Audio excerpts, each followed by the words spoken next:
देंगे, सबको अवसर देंगे। मैं आप सबको आपकी बात को सुनने का अवसर दूंगा, लेकिन जिस मामले पे आप उठाना चाहते हैं इस SIR पे, ये मामला चुनाव आयोग के परव्यू में है, सुप्रीम कोर्ट में विचाराधीन है, इसलिए इस पर चर्चा नहीं हो सकती है। अब आप आज का एजेंडा जो है उस एजेंडे पे आप चर्चा करें। मैं इसलिए आप सबसे आग्रह करता हूं कि आज का जो एजेंडा है 20A, आइटम नंबर 20A से 20D, ये बहुत महत्वपूर्ण है। ये जो Manipur Goods and services tax के अमेंडमेंट ऑर्डिनेंस 2025 को जिसका बिल लेके आ रहे हैं, तो क्या आप इस महत्वपूर्ण बिल पे जो आपने अमेंडमेंट मूव किया है, NK प्रेमचंद्रन जी हों, आइटम नंबर 20A से 20D पे श्री NK प्रेमचंद्रन जी, नेक्स्ट श्री डीन कुरियाकोस जी, श्री डीन कुरियाकोस जी, श्री सौगत रॉय जी, अब मैं माननीय मंत्री जी से कहूंगा। माननीय मंत्री सर, आइटम 20A मगर 20B का इंट्रोडक्शन भी है, कैन आई डू दैट? आप कुछ कहना चाहती हैं? You want to say something about the bill? Sir, GST का विषय है। इससे पहले we had an ordinance, the Manipur Goods and Service Tax Amendment Bill 2025। That's right sir. Please you want to say something? Please you can. I will just highlight the importance of this bill. There was a GST Council decision which all states had to change in their respective state acts, which was done by state acts, by all states. But because Manipur was under disturbance, they could not do it through the state legislature. Therefore, they brought an ordinance.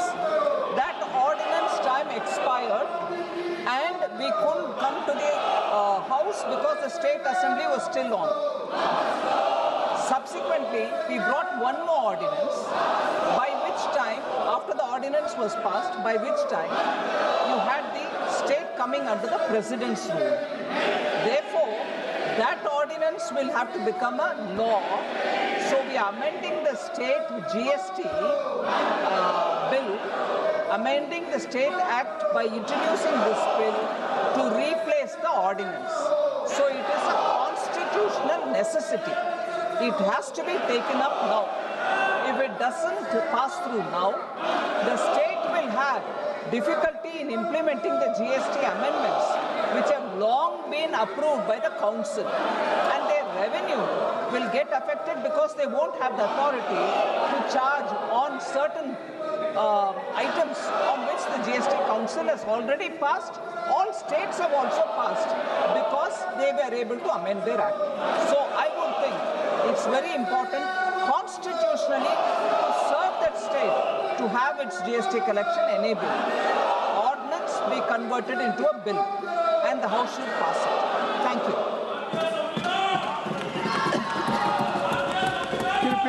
कृपया एक संवैधानिक बाध्यता समझिए।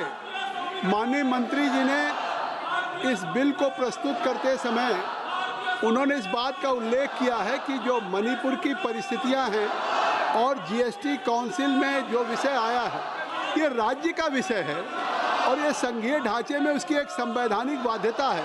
कृपया मैं आप सबसे आग्रह करूंगा कि जो माननीय मंत्री जी ने इस बिल को रखा है उस पर उन्होंने कहा कि ये आवश्यक है, नहीं तो कठिनाइयाँ उत्पन्न हो जाएंगी। ऐसे तमाम वस्तुओं जिसको GST में एक निश्चय किया गया परस्पर सहमति से, तो आखिर उस कॉन्स्टिट्यूशनल बाइंडिंग पे आप अगर विचार करना चाहते हो विधेयक पे तो मैं आपको बुलाऊं। आप सबसे मैं उम्मीद करता हूं कि आखिर आप यहाँ पे केवल इस सदन में केवल पहले दिन से शोरगुल के लिए आए हैं, केवल इस सदन में केवल हंगामा करेंगे। सदन में मैं चर्चा, आप जाएं पहले इनको कहिए तो हम आपको मौका देंगे। अगर आप सब नहीं, आपकी जिम्मेदारी क्या बनती है? श्याम कुमार जी, बर्वे साहब, बर्वे जी, आखिर क्या जिम्मेदारी है? आखिर जिम्मेदारी आपकी बनती है कि आप अगर इस विधेयक पे शताब्दी, इस विधेयक पे चर्चा नहीं करोगे।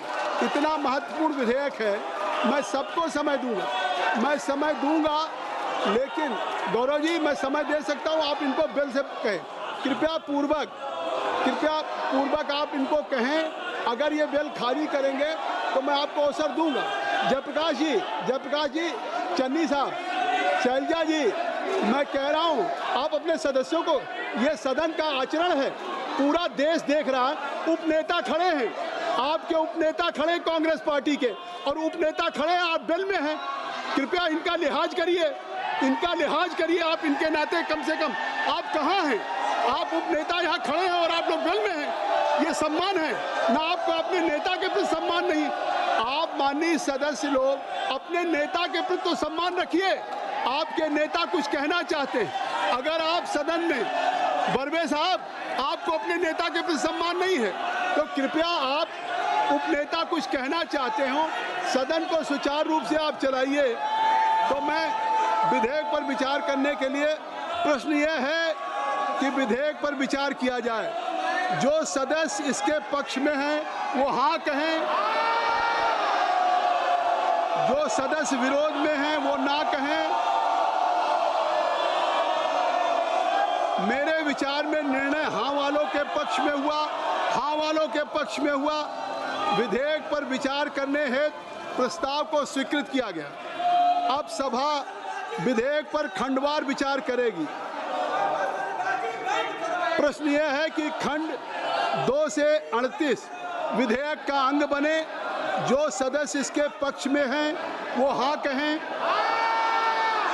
जो सदस्य विरोध में हैं वो ना कहें। मेरे विचार में निर्णय हाँ वालों के पक्ष में हुआ। 2 से 38 विधेयक का अंग बना। मैं पूछ रहा हूं आपसे, मैं कह रहा हूं विधेयक पे खंडवार चर्चा करिए। आप खंडवार चर्चा करने के लिए तैयार नहीं हैं, आप केवल कह रहे हैं ना।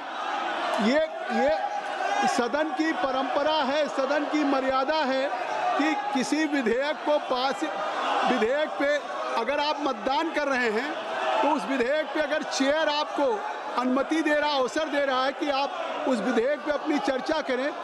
आखिर बेनी बेनन साहब, आप